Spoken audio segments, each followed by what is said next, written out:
Se você quer controlar o bruxismo, alguns pontos são muito importantes. O primeiro deles é controlar a ingestão de cafeína que está presente no café, no chimarrão, no tererê, no chá preto, na Coca-Cola, nas bebidas energéticas, pois o café, a cafeína, é estimulante do sistema nervoso central e pode potencializar o bruxismo. Além disso, o álcool, o cigarro, outras substâncias estimulantes também podem potencializar e piorar os sintomas que o bruxismo pode trazer.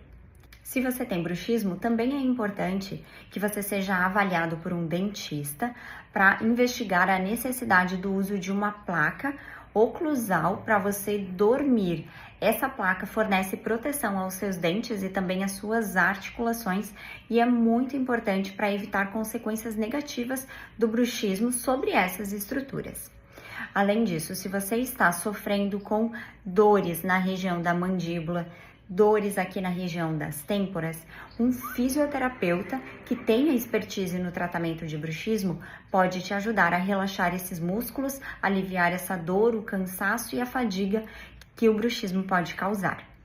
Outro ponto importante para controle do bruxismo é o gerenciamento do estresse, da ansiedade e da depressão. Isso porque os fatores emocionais estão diretamente relacionados à piora do bruxismo.